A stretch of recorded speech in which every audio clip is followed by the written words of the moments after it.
Hey champions, I hope you're having a wonderful day. Sorry, I've been MIA for a little while. I've been really busy with things on the Patreon side, on BackerKit side, with the manufacturing of J2. Lots of things going on. Not a lot of updates to give right now because we're just working out kinks and making sure everything works out. But I want to start this video off by talking about our social media updates, where we're at with particular things. So Facebook, we're at 3,000 followers. We're trying to hit that 5,000 to initiate the next pitch contest.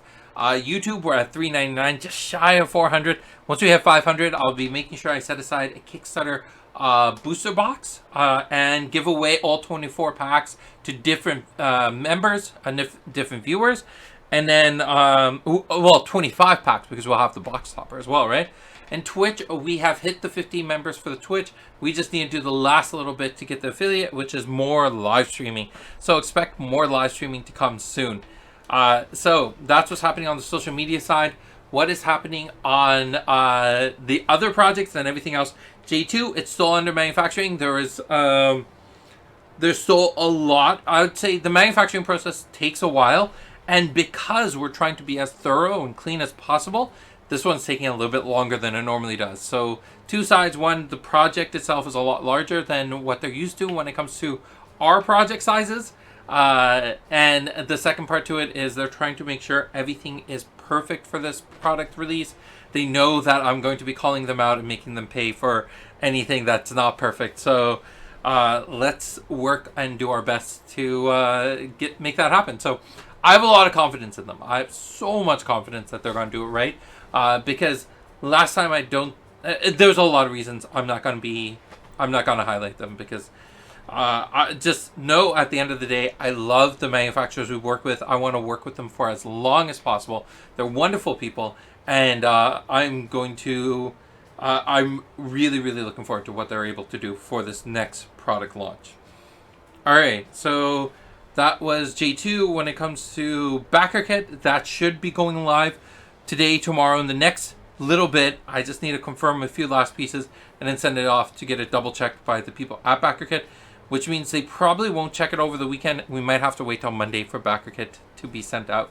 And then when it comes to Patreon, I've said all that in the Patreon vlog. So if you are a Patreon member, you haven't gone and watched that, go over to Patreon and go check out that video.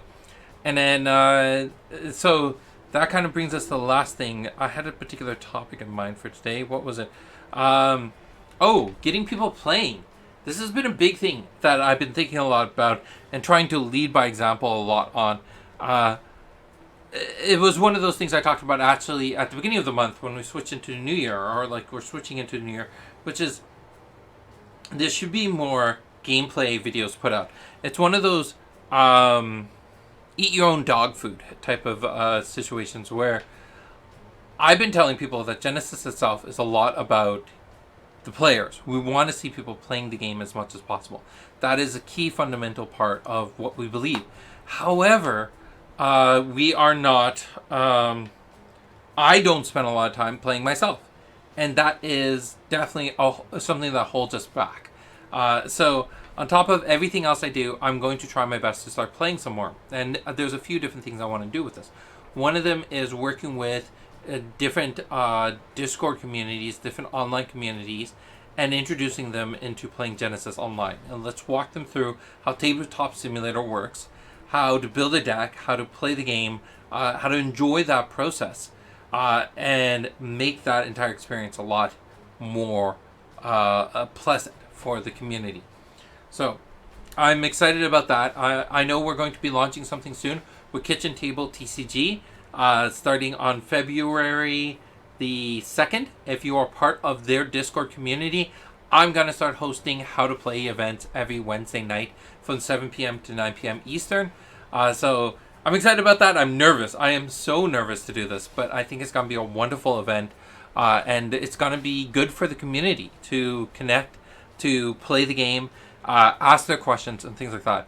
I'm also trying to do something similar in the event server, more of an not open house, more of a office hours opportunity for the judges to host office hours for people to come in and ask their questions, learn how to play, and all that kind of stuff.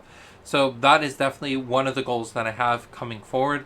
And as a whole, I just want to find ways to encourage people to play more. So that's going to be a big thing. A big part of that has to do with our deck tech assignments that are going out. So assignment 3 is live. This one's really interesting. I'm really excited about that. And this one I might actually partake in myself, which is presenting a deck tech that does not play with 7s or 8s. This is really challenging because a lot of people lean on 7s and 8s as win conditions. So what happens if your major win conditions in the games are not there? What are other ways you can approach this? I like this because this leads into the first step of something I really liked about Warhammer as a game, which was you and your opponent would come in agreeing on particular ground rules for combat, and you'd both present your armies to adhere to those ground rules, and then you play that way. So the first time I played was 500 points, 1 general. Later on, I started playing 1,000 points, maximum of 2 generals. Then we started going into 1,500. I think we did get to a point where we played a few games at 2,000, but every single game was a little bit different, and we would always have different sets of ground rules to change the way we approach the game. I think this is going to be a fun experiment in that, because making deck techs that only allow for 6 and 7s is going to be very, very cool. So I'm going to switch over to the website as I've done before, so give me a second here. Alright, so we're on the website. We're at that EX/LIB, which is the Exploring Library shorthand. I should probably change that to something else, but we're here already. So all that information is up there. Assignment 3, like I was saying, 3 to 6 cheats only. I'm probably going to limit the amount of 3s I play with as much as possible, because if you're not running 7s and 8s, 3s really hold your deck back. However, this is a good opportunity for you to experiment, not looking at the mean of your deck, like the average of your deck, but looking at the mode of the deck. What's the chi that shows up most often, and how to increase that variable.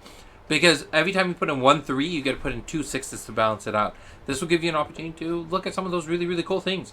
So make sure you submit your deck text that way. Assignment 1 has all the deck text underneath it. Assignment 2 has all their deck text underneath it.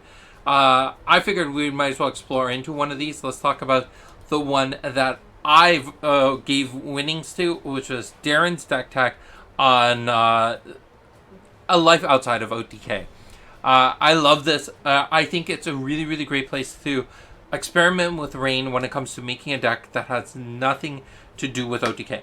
The other part is this actually spurred on the idea of making a deck that does not feature any 7s or 8s. It goes straight from 3 to 6. Look at the amount of 6s that are running in this deck. This is amazing. 6s are a very, very powerful tool. They can do amazing things. Balancing between Shadow Claws and Vampire Kisses. I probably would run a fewer amount of Vampire Kisses, more Chrono Walkers for the evasion. But I think this is an amazing deck, and this is something I would love to see Darren experiment with a little bit, and for you to even take as an opportunity to let's run this in your timeline, see how it goes, and see what changes you would like to make. I'm not a huge fan of the Lulus because they're going to consume a lot of aura, and Rain doesn't have a lot to begin with. But overall, this is an amazing deck. I think that this was phenomenal, and it features a lot of my favorite cards. Rain is actually a really fun champion because it's one of the few champions where you can make an entire timeline, and every single card in the in your deck will feature Rain. The benefit here is there's actually 2 summons that feature Rain. No other champion is featured on a summon card except for Rain, which is Kabus and Necrolich. And Necrolich can bring back Kabus, though not the best option. It's still something. So being able to use Shadow's Grasp, Malefic Shakti, and Shadow Claw, these are fun little tidbits to be like, okay, now we're featuring more artwork that is only related to Rain. So I love that. I would have pushed that flavor a little bit more. But personally, I think I'm going to experiment. I like going with a fighter for this if I was going to do the 3 to 6. Because it gives you that built-in attack which can be used as a solid win condition. Raha is someone who I'm really interested in. Though the lore aura does definitely hold your back.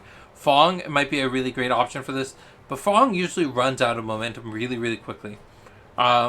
So Raha or Rain, Don't know about Malik. That might be a challenge, but Malik with Giant Scorpions, that could be a really, really fun win condition. So there's a lot of cool options here. The two best 6Gs are Chrono Walker and Giant Scorpion. This is debatable, but those are two of my favorite. Unfortunately, you can't run both of them in the same deck, but the benefit here is that no matter which deck you play with, you'll be able to play with one of them. So submit your deck text, try this out, and let me know what you think, and I'll see you in the next video. Bye. As I close off this video, I want to remind you to support your local game stores. They are the backbone of the hobby industry.